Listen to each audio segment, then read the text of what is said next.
To all my colleagues and friends. This is going to be a fascinating colloquium on Vladimir Putin and his messaging on the war in Ukraine. And it's going to be delivered by our Community Solutions Fellow, Ecaterina Miscisina, who has been with us for the past few months, has been such a wonderful colleague here at the Colvin Center and at the School of Communication and Journalism, but sadly goes back in a few weeks' time to Moldova. But we've loved having you here, Ecaterina. And I want to thank Rubing Lee, to you, Rubing, because you have been invaluable to setting this up as a co-production with the Alan Alda Center for Communicating Science and the School of Communication and Journalism here at Stony Brook University. So thank you so much. Anyway, without further ado, I'm going to cede the floor to Ecaterina. So over to you, Ecaterina. I am very honored to be able to speak in front of you. First of all, I would like to introduce myself. As you already know, my name is Ecaterina. I'm coming from Moldova. It is a rather small country that borders Ukraine and was a former USSR country. So we still are under Russian sphere of influence. We are trying to move on into the European Union, but it is a very difficult path because Russia has political players in Moldova, influent ones. It funds all sorts of destabilizations and political players, big opposition parties. So what my NGO does, we are countering Russian malign influence and narratives, propaganda, lies that are spread through their media channels and political players in Moldova. That's why when I came here, I decided that it would be a good thing for us to map Vladimir Putin's narratives. We wanted to know what kind of perceptions is he shaping about the war in Ukraine, about Russia, about Ukraine, and about the West. Because in this way, we can counter them more specifically and strategically. And then because we have our experience on Russian meddling in our domestic affairs, I was interested to see what Tucker Carlson at Tucker Tonight says about the war in Ukraine, because as I read from the press, he's one of the most influential opinion makers for Republicans. And they somehow were accused of making Russia's play here. So I was interested to see whether it's right, whether I see some narratives that are echoed or not. So I'll try to share my presentation with you, so we can speak a little bit more specifically. So it's important to understand that Russian propaganda is a big mechanism that is acting as a whole. All the messages from Russian president, Russian Minister of Foreign Affairs, all sorts of even so-called independent experts that you can see on Russian talk shows, they all are a part of coordinated rhetoric and narrative. I decided to analyze the speeches, 5 speeches from February 21st to June 17 regarding the war in Ukraine, delivered by Vladimir Putin. Why? Because Russia overflooded the informational space with different disinformation messages. It's a confusion and planted all sorts of ideas in people's heads to disorient them and shift their attention from the aggressor to someone else. In our case, it's towards the US. It is important to keep in mind that everything Vladimir Putin says are basically the guiding lines for Russian media strategy, for its propaganda, and not only in Russia or in the post-Soviet space. It is also spread in various geographical regions, including the West. So as far as I could see, Putin's rhetoric lies beyond shaping perceptions only about the war in Ukraine. He wants to shape perceptions about the West as a whole, about democracies, and about Russia. He is laying basically the ground for a shift towards autocracy. All Putin's narratives merge under one big umbrella, a meta-narrative. The world order has to change. He divides his arguments in two big concepts. The West is bad and therefore its influence should be decreased. Russia is a good and strong country that deserves a better place on the international arena. These concepts are built based on various themes, ideas. They have their bases, arguments, and stories. I won't counter them today. The majority of them were already countered. My thing is to see what kind of feelings and impressions as a whole they are seeking to build. So let's see how the perception of the bad West is shaped. First of all, I should mention that when Putin says West, he almost always refers to the US and seldom to the European Union. The same goes for NATO. If he says NATO, it's basically the US. The first theme used by Putin in his speeches is that the US is a global hegemon that threatens world stability. A hegemon that masters and oppresses its allies, including the EU countries. In February, Putin said that the Western Bloc was formed by US on its own image and called it an empire of lies. In June, he said that EU lost its political sovereignty and is accepting everything is told from above, meaning from the US.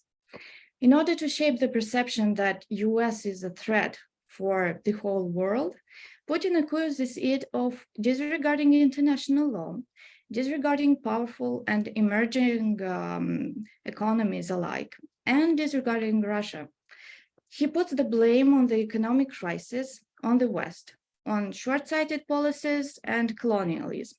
He even uses the food crisis provoked by Russia to put the blame on the US.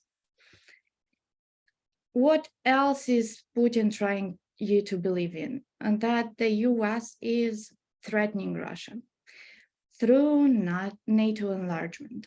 This being probably the most popular narrative of all used by the Kremlin. I heard it even from people coming from Asia, Indonesia, and different parts of the world. I talked to one of the architects of the NATO enlargement policy of those days, and here is what he said about it. I hope. What soured our relationship was not NATO enlargement. It was the color revolutions in Putin's view that we engineered them. We didn't, but he thinks we did. In 2014, there was no movement whatsoever on Ukraine's NATO membership, full stop. The last movement was in April 2008 at the NATO Bucharest summit. I was also there. NATO and Ukraine had not advanced their relations since, period. There was no prospect of Ukraine's early membership in NATO, period, full stop. In 2013, there were 0 US tanks stationed in Europe. And yet in 2014, Putin used the same argument of NATO enlargement to annex Crimea. This being said, I would like to move on to shaping perceptions. How did this narrative become so popular? Putin builds the narrative that US is using Ukraine to threat Russia directly and through NATO. Directly by weaponizing Ukraine, helping it to rebuild its nuclear program, and even attack Russia using international support. According to Putin, NATO controls Ukrainian army, USA's military is watching Russia from Ukraine and can attack it from there. How was in general possible that to build such a narrative about an independent and sovereign state? Putin has the answer. He presents Ukraine as a failed state, a proxy state, arguing that it is controlled by the US on almost every level.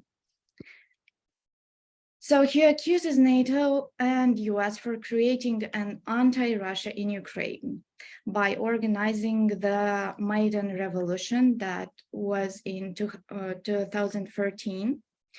This is the event that Daniel Fried was referring at. But by saying that the US encouraged that movement, he basically accuses them of supporting the Nazis, meaning the current leadership and the leadership that came after that revolution. To make this point stronger, that NATO and the US are a threat for Russia, Putin says that he can't have a dialogue with the US because it is not a reliable partner. It's an empire of lies, as you could hear earlier. So these are some of the Putin's quotes that reinforce the ideas that I told you before. To stand that the world needs a new order, Putin makes his point clear also on current state of the Western domestic affairs. He builds the idea that West needs a new leadership. With regard to the EU, he argues that rising prices for gas and fuel is the result of short-sighted EU policies, that the sanctions imposed on Russia will only bring more damage to their own countries. And as a result of the crisis, European societies will face degradation and a change of ruling elites. It's basically the same story regarding the US. Putin says that current leaders ignore their citizens' needs. Economic and domestic problems are caused by the ruling parties. He claims that eventually Americans will make their voices heard, bringing about a change in the ruling elites. Now, what about Russia? Well, we can summarize by saying that Russia is a peaceful country that defends itself from the West and is ready to save Ukraine from it. You can see a picture. It is from an exhibition that was called Super Putin. It was held in 2017 in Moscow. So let's see how Russian propaganda gets here. Russia is a peaceful country, Putin tries to imply. He argued that Russia tried its best through diplomacy in relation to Ukraine, NATO, and the US, but nothing worked out. As he says, it was all in vain. He also used a narrative that the idea that everything Russia does is based on respecting the desires of other nations. In this case, it is about the will of Ukrainians, Russian-speaking Ukrainians in Donbass and Lugansk to be a part of Russia. But as I mentioned above, the US, in his view of things, is controlling Ukraine and is threatening Russia. So Putin argues that Russia had no other choice but to attack Ukraine. His special operation, as he names it, is a matter of life and death for his country and future as a nation. This is linked to another big theme that Putin is exploring, that Russia is actually a victim, a rebel state that opposes the West, that and is denying its responsibility for almost everything. Russia isn't responsible for the food crisis, Russia isn't responsible for nuclear threats, and he even implies that it isn't responsible for the war in Ukraine. This quote I would like to see separately. If we had normal relations, says Putin, there would be nothing like this tragedy, I assure you, but we did not do it. Basically, it reminded me of a tactic used by abusers known as DERVO, defined by the research psychologist Joy Freud as a manipulation, where the abuser, often a narcissist, pretends that their abuse never took place and attacks the victim for trying to hold them accountable. Another perception Putin builds is targeting mostly Russians. it's not really relevant for external public. But anyway, it's that Kremlin is a savior. Russia saves Ukraine from Nazis and its illegitimate leaders, both being supported by the West, of course. Putin shapes the perception that it was not only his moral duty to save Ukraine, but it also was absolutely legitimate. He referred to the 51st article of the UN Chart, saying that Russia recognizes these territories as being independent, meaning Donetsk and Luhansk, and signed with them a treaty of mutual assistance, bringing them military aid. He referred to Kosovo precedent in which a territory claimed its independence and was recognized by most of the Western countries, including the US. The thing is that Russia didn't recognize Kosovo, but it refers to it as an example. Putin also portrays Russia as a savior not only regarding Ukraine. He is ready to save Africa from hunger by delivering food to them. This, of course, is the lack of food is provoked by the West in his speeches. Russia is helping the EU economy by selling them cheaper gas, and eventually Russia will save the world. Referring to the collapse of the Soviet Union, this is what Putin said. Стоило тогда на какое-то время потерять уверенность в себе, и все. Баланс сил в мире оказался нарушенным. So, as you can see, because the USSR fell apart, all the world is basically falling apart too. So, as you could see by now, basically Ukraine in Putin's speeches is placed whether in themes and narratives about the West or about the Russia. Putin places it in between, but what he says about Ukraine as a state, as an independent country, and why he wants to save it from the West. Well, the main theme Putin is pushing here is that Ukraine should stay with Russia because its existence is, as a separate entity, is a history mistake. Ukraine isn't just a failed state, it is a state that shouldn't even got to exist. He pushes the ideas that Ukraine is a part of Russian history, Russian culture, and it gained its independence only because the former USSR leadership let it do it, denying in this way the people's will of having a sovereign and independent country. Putin portrays Ukraine as an ungrateful nation, claiming that Russia was always helping Ukraine, but in return, Ukraine was hostile to Russia on no grounds. As arguments, Putin accuses Ukraine of blackmailing Russia on energy transits, the growing Nazi movement, or ignoring Minsk agreements. So, I would like to see whether some of these narratives got to you, and maybe we could do a quiz and guess who said the following statements. You can answer in the chat or just raising your hand.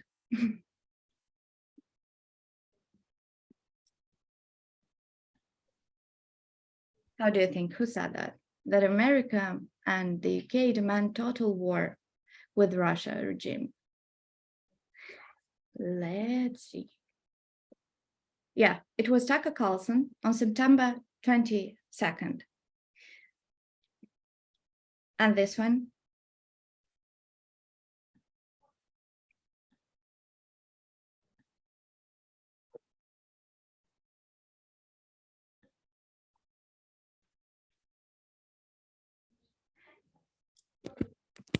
Well, this was Vladimir Putin one day before.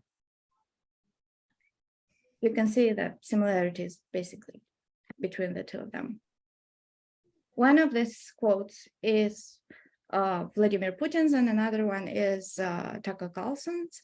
And all these quotes are from their speeches one day, with the distance of 1 day. On September 21st was the Putin speech, and on September 22nd was Tucker Carlson's show about it.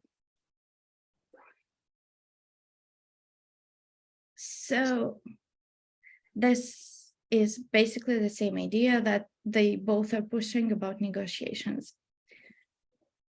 And the last one is this one about the revolution. They were both pushing the same thing. Russia's biggest interest today is to cut the help for Ukrainians, and especially the help that they are receiving from the US. This means to see empower people that don't want to help Ukraine anymore. Given the midterm elections, I decided to see what opinions are shaped by Tucker Carlson, as you could already see. I looked through all the archived video transcripts of his show from February 17th until last week, I think. So let's see what could one hear about Ukraine. Tucker Carlson portrays Ukraine as a failed state, a Western puppet, as an undemocratic state ruled by a dictator supported by the US, a state that provokes the US to start the nuclear war.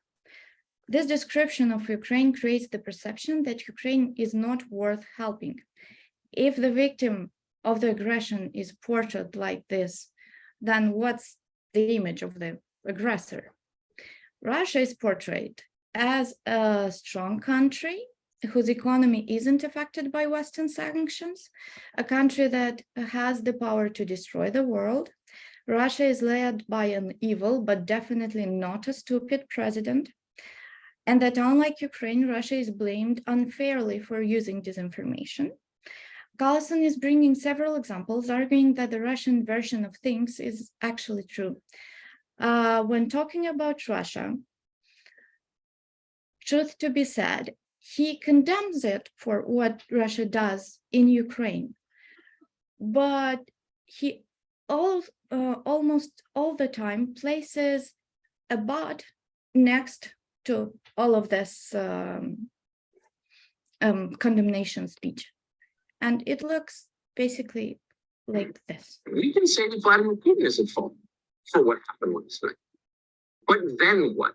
In this country, virtually everyone understands that the invasion of Ukraine is bad for us and for the world, and Vladimir Putin is bad too.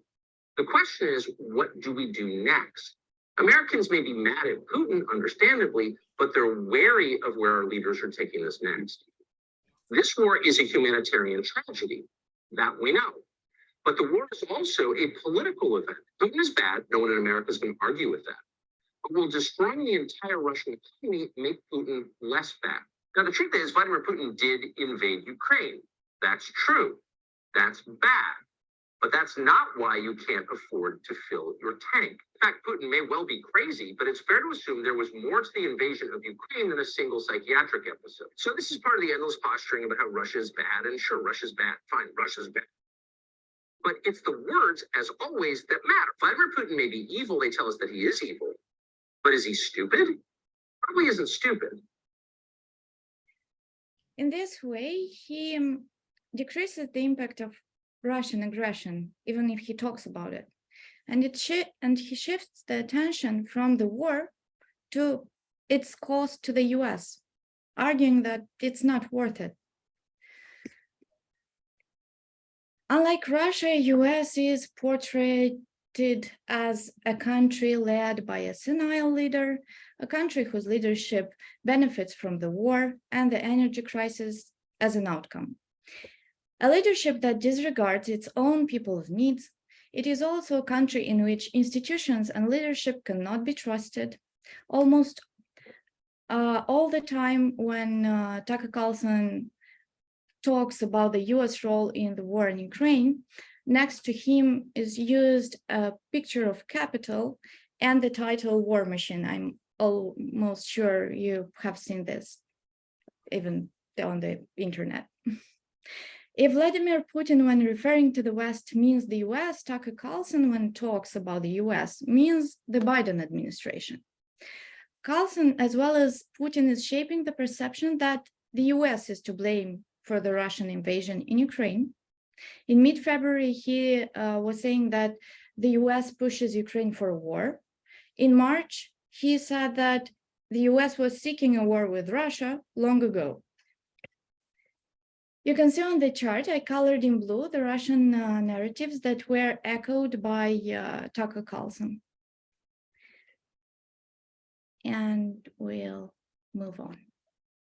At the same time, also in March, Tucker Carlson was exploiting the theme that US and NATO were threatening Russia. The same point was made by his guests. And it is a story that it is used repeatedly in various editions of his show. And we go again to the chart and color into blue other narratives. Another parroted Russian story is that the 2014 revolution in Ukraine was supported by the West. It is one of the main accusations Putin brings towards the West. According to him, it was the turning point of rising nationalist movement in Ukraine, and Tucker repeats it and reinforces it. Similarities can be seen as Carlson reinforces the idea that Ukraine is a Western puppet by saying that about Zelensky. Putin names the US an empire of lies. Carlson constantly accuses US leadership of lies. Both accuse US of making Russia an enemy for basically no reason. And we are coloring some more of the themes.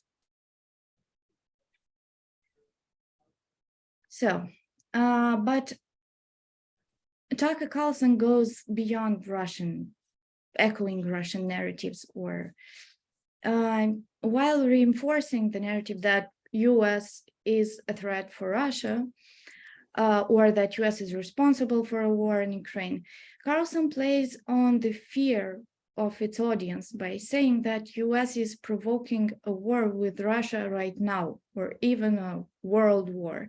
He plays on human fears of a nuclear war, the destruction of the US, or that American soldiers are going to die in Russia in this war. Here you can see just some of the quotes that I found through his shows. Another threat to Russia. Tucker Carlson says that the Biden administration needs this war to topple the Russian government. One of his arguments is that it is a revenge for helping Donald Trump become president. According to Tucker Carlson, the US is supporting Ukraine because the Biden administration has a personal interest in it. He says that the Biden family has some debts to Ukrainian oligarchs, or that Hunter Biden is benefiting from Ukraine. Another interest the US leadership has in continuing the war in Ukraine is making money on renewable energy because of the high gas prices. This way, Carlson creates the perception that US leadership disregards the needs and interests of their own people who are suffering from high inflation in order to satisfy their own interest and benefit from it. He stresses that this administration doesn't care of its people, that they are turning their backs on Americans. And guess what? Disregarding people needs, it's a message Putin was using in his speeches too. Putin uses it to build a perception of a weak West and pushes the idea that US leadership is going to be changed. Another argument common for both is that the West is going to lose more than Russia because of the sanctions. The difference is that Putin is referring more to the EU countries when saying it, and Tucker Carlson to the US.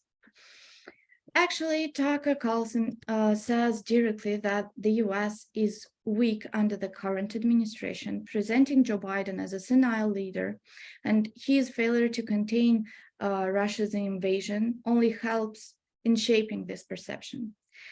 At the same time, he makes the Biden administration responsible for this war.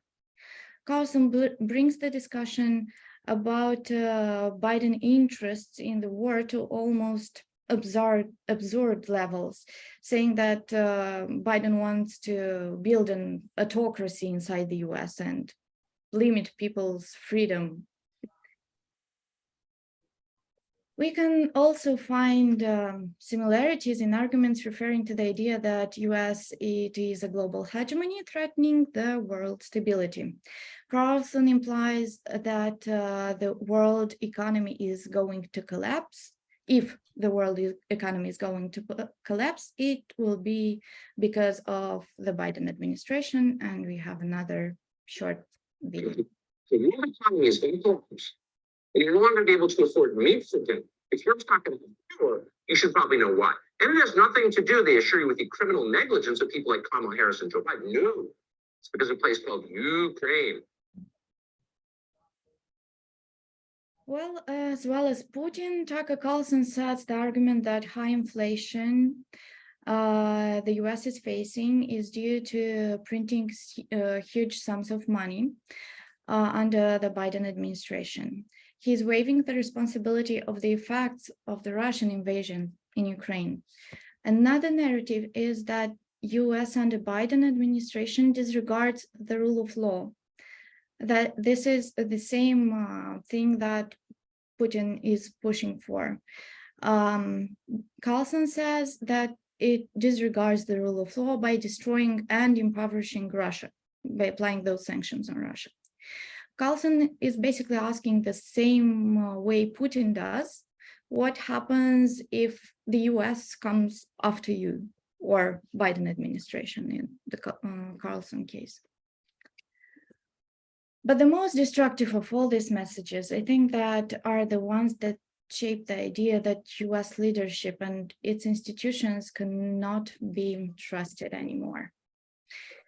That's all I had to say. All in all, Putin messages and Tucker Carlson's are shaping basically the same perceptions of a weak West, of a strong Russia, a Ukraine that isn't worth saving.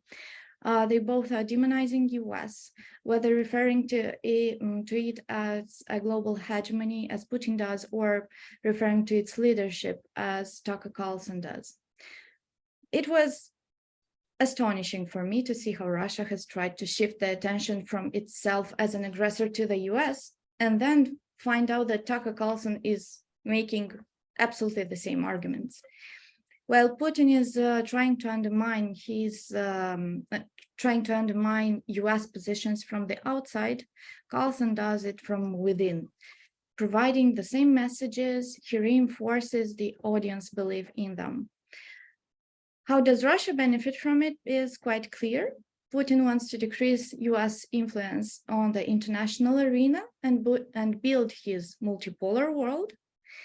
But for the reasons for Tucker Carlson's rhetoric are, in my perspective, way more shallow. He wants to obtain gains on the domestic fight for power. Both want the return into power of an autocratic inclined Donald Trump. Putin needs it to win the war in Ukraine, but will the US benefit from such a turn? We'll have to see after the midterms. If you have any questions, I will be happy to answer them. Thank you so much, Ecaterina. That was really fascinating and really insightful, I think. Does anybody have any questions? Just jump in. Or let me ask you to, for starters, Ecaterina, you mentioned the midterms at the end. I have a question. Okay. I have a question. Go on, Jonathan.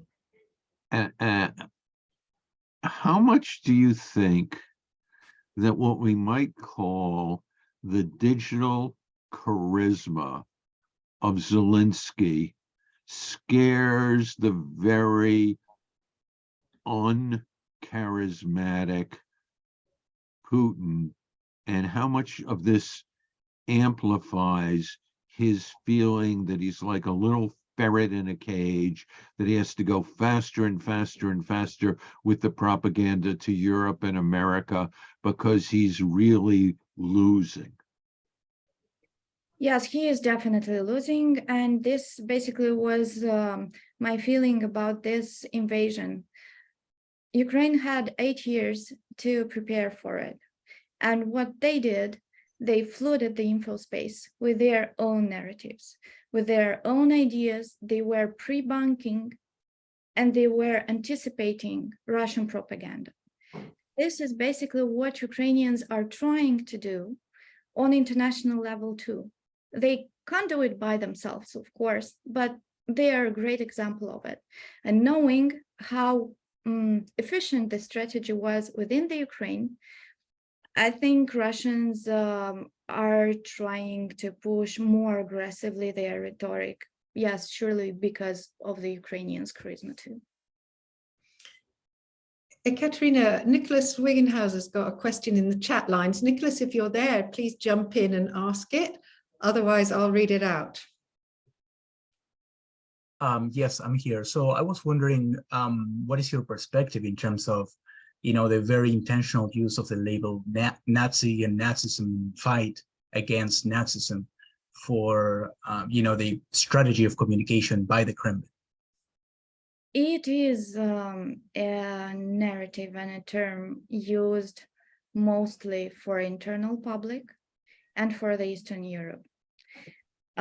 We Eastern Europeans and the people that are living in post-Soviet countries have a click on everything that Nazi means, and the win of the USSR in the Second World War.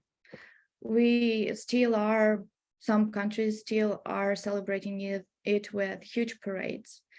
This is a very, very deep feeling about a very big threat that is implanted in almost all people that live in that part of the world. That's why they're using it. But it's not very efficient in Western part of the world.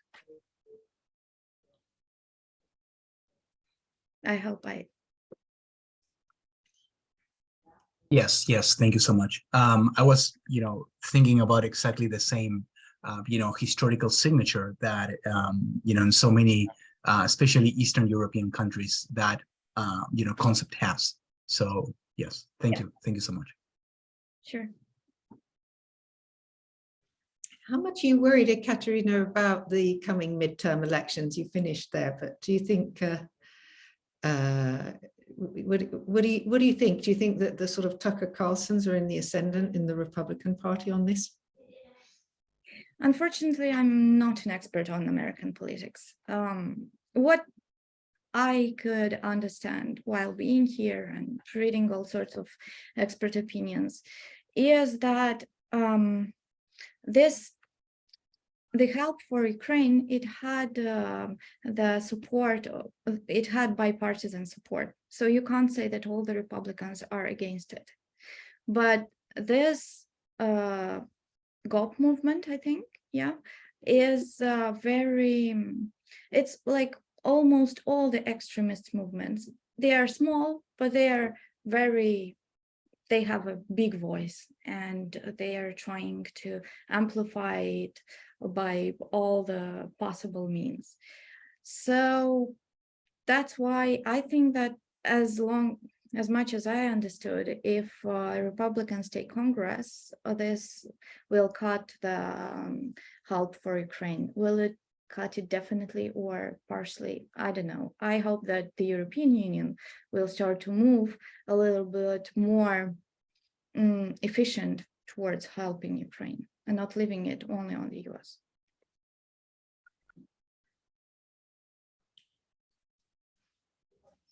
Any other questions? So I have a question. Thanks for your presentation. I really appreciate it. You said like Putin has one of his narrative. He used the theme of his narratives is that nationalism is a disease. Yeah. So yeah, I just wondering because when I'm looking at Putin's like, overall narrative, I think he is trying to use nationalism in mobilize people's support. So I was wondering, like when he talks about nationalism is a disease, will that backfire? So can you say a little bit more about that particular like narrative? Thank you. He was referring basically to the nationalist movement inside the Ukraine that was trying to push all the Russian values apart. That's why he named it a disease, meaning they were trying to differentiate themselves from Russians very much and oppress Russian speakers by insisting on Ukrainian language. And he thinks that Ukrainian culture is a part of Russian culture. So for him, such nationalist movements are a disease. But this doesn't mean that he can't reinforce the idea that Russia is a big country, a big nation that has within itself different republics that are of a different nation, basically. They even had a video in which youngsters from different republics, inclusively from Moldova, were saying something like, I am a Moldovan, but I am a Russian. This is what he tries to build. Wider nation, like it was Homo Sovieticus. We have our nationality, but basically we're Soviet people. So it's something similar. Can I jump in there and ask what the mood in Moldova is like at the moment? Well, we are suffering very much because of the war. First, because we are energetically very dependent on Russia. And after attacking some of the power plants, the energy that we were importing from Ukraine, we can't import anymore, and we're trying to get it from other places. That's why we reduce the energy consumption. And the Gazprom cut almost 40% of its delivery to Moldova of gas, and we are in 1 month, the winter starts. So there definitely is ground for national disagreement and concern and destabilization. But at the same time, after in 2020 and 2021 in Moldova came into power pro-democratic and pro-Western forces, they are trying to implement a judiciary reform, and a big part of the influential Russian-baked political actors are now facing charges for corruption. And this is not a political thing. They are corrupt. That's a fact. And that's why Russia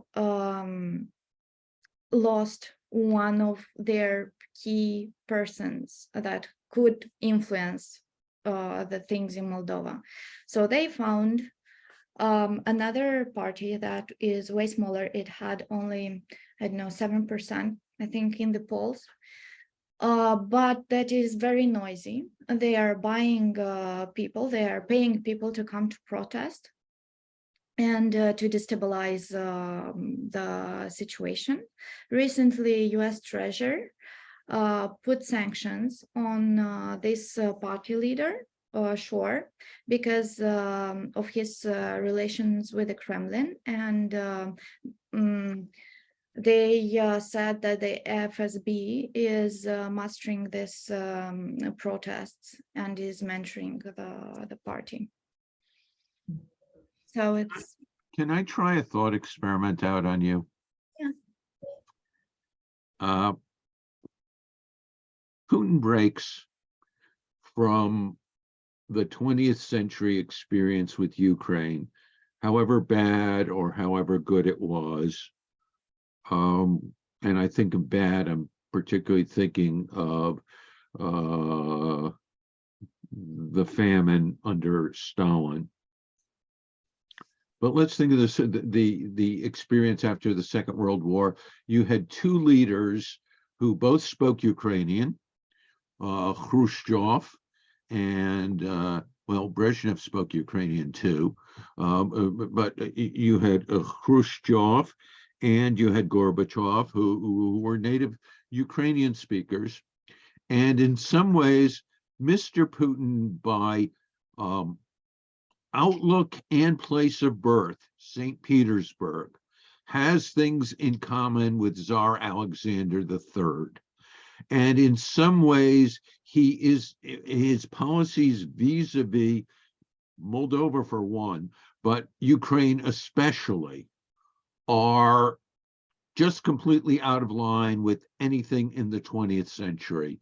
And he's making the 21st century because he is a person who is a historical figure in the sense that Sidney Hook talks about a historical figure who changes history, who is doing simply horrific things as part of his biography. Yeah. I can't not agree more with you. I saw different perspectives on what the experts are saying about how Putin sees himself and Russia in future. Some of them refer to his imperialistic ways of thinking, that they say that he wants to reconstruct the Great Russia, the Empire of Russia. Other ones are saying that he wants to revive the USSR.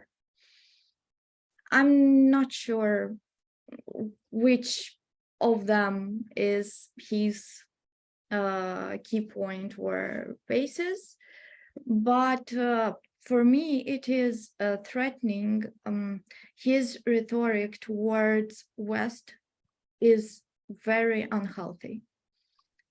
And I don't understand why it is, I don't see very much discussion about it here. This makes me think that or the American public is very resilient to it, or it is just not acknowledged as a threat.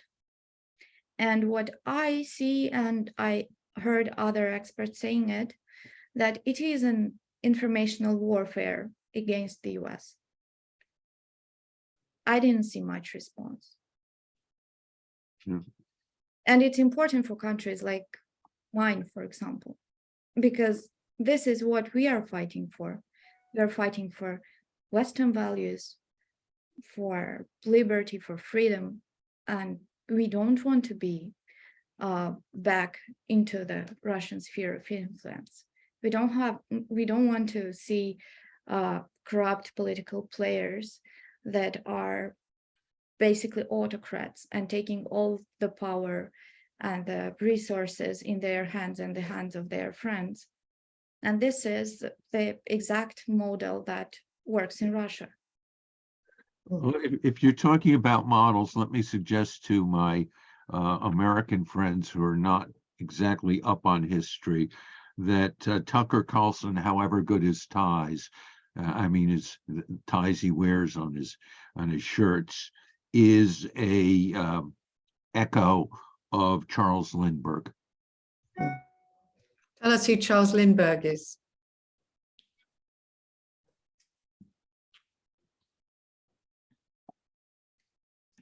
Can you hear me? I do hear you. Do Did you hear me say, tell us who Charles Lindbergh is? Oh, But Charles Lindbergh was the first man to fly the Atlantic for the United States and became the leader of the America First movement that said, oh, well, yeah, maybe breaking some of the windows is bad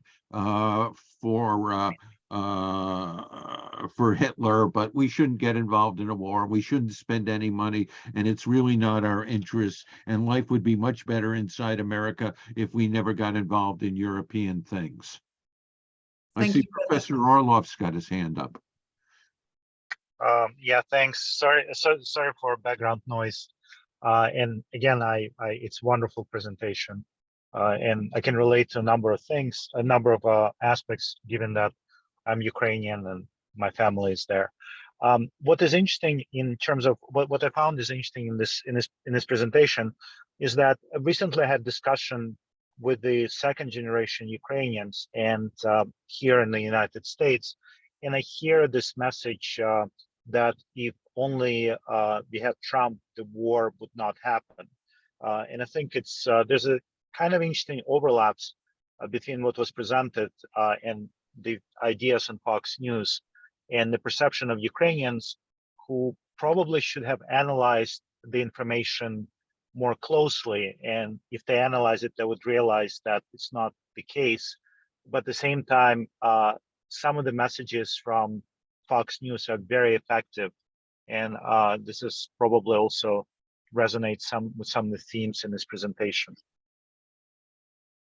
Yes, the ongoing message that I just didn't have the time to analyze very much, but I see it.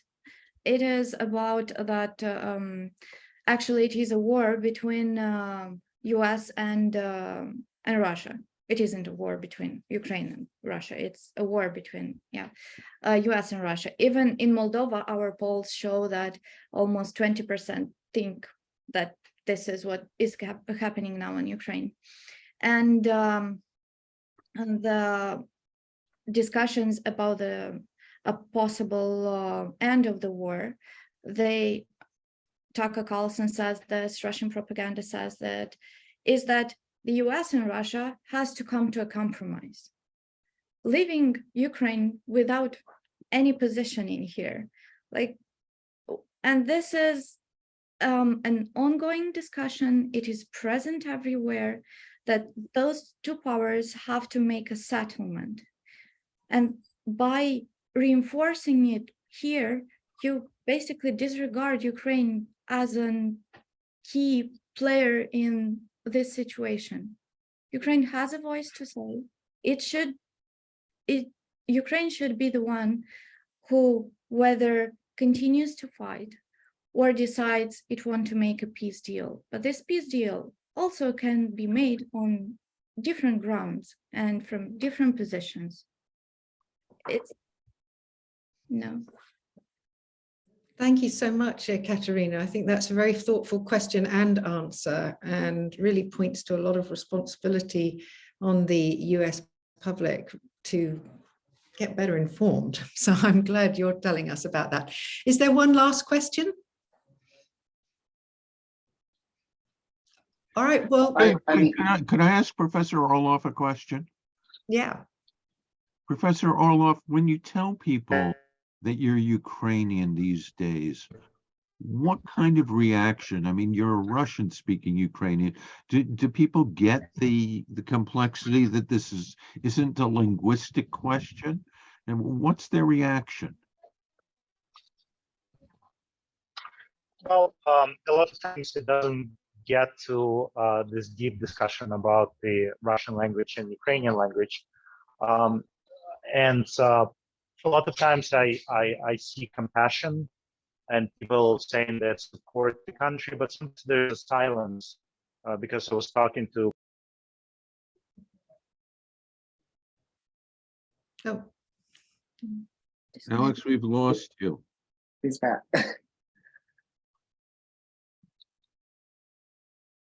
oh dear. Alex, we've lost you. Yeah, I'm here.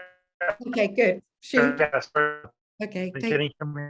Yeah. So I find that in most of the cases there is a compassion and interest, and sometimes there's just silence because people I'm really sorry, Alexander, we're losing you. know how to discuss this topic. I think we might have to. Or to not have enough We really can't hear you, Alex. I'm information. sorry. I'm going to have to. And they just skip this particular. Yeah, sorry about this. So yeah, I'm sorry. I think we're going to have to move on from Alex there because we just can't hear him. But did I see Shah with your hand up? Oh, I just have one question, like, because when you analyzing the Fox News, I also know like there is like some academia and work. And so, for example, there was one professor named John Mearsheimer, and then his theory is that, you know, the Ukraine war is evoked by NATO expansion. So I was wondering, so does Fox News also weave that academia argument into their narrative to back it up? So yeah, I was just wondering about that. I haven't seen specifically this professor being quoted there or being invited, but they are definitely very pushing very much on the idea that it is NATO enlargement that provoked this war. But for me, the arguments that Daniel Fried come into are extremely valuable. I really don't see how NATO enlargement, that there was no talks or no movements, serious movements towards Ukraine being a part of NATO in the near future, inclusively having this Donbass conflict, almost frozen conflict on its region. So I don't think this was the cause, but it is good to have a threat to which you can point at. Could I just Thank you so much. add to that? Mearsheimer is viewed as a person of the left, along with the late Stephen Cohen, and so would be an anathema to be invited on to Fox News. Yeah, doesn't mean they don't have similar points of view. Thank you so much. Alex, do you have your hand up again? Yeah, I got out of the building because the reception wasn't good. So hopefully you can hear me now. Yeah, great. I just want to offer a hopeful comment in this regard. That you probably have seen on the news. There's a bombardment in capital, and 80% of people lost power, or sometimes right now they have either electricity or hot water at all. But what was interesting is that this Putin strategy of attacking civilians is not working, because when I asked my parents about Ukrainians and their perception, there's a lot of resolve. There's no panic. And the idea of attacking the population is to have a panic, to put the pressure on the government and on the troops. But this change where Ukrainians are calm and resolved and they do not want to have any negotiations is striking, because you would not predict this particular formation of national character maybe even 10, 12 months ago. So this is just a hopeful comment that it's not working militarily, but it's not working on the psychological level among Ukrainians. So this is what I wanted to say. I think you're exactly right. In fact, I think the ability to restore water so quickly works in the opposite direction. And clearly, Mr. Putin has not read much about what the Blitz did for Londoners' attitudes. Yeah, so on that hopeful note, thank you, Alex. Ecaterina, I think this might be a good time to wrap up. It is 2:15, and you have given us a wonderful insight into Putin's thinking and the way that his messaging is getting through here in America. So thank you so much for that enlightening talk, and thank you for being part of our School of Communication and Journalism. It's been such a pleasure to have you. Thank you. Absolutely. Bravo. Thank Or you. brava. Thank you. It is an honor to be a part of your school and to talk in front of you. Thank you for the question. Right. Thank you. Goodbye, everyone. Thank you. Bye. Ta-ta for now.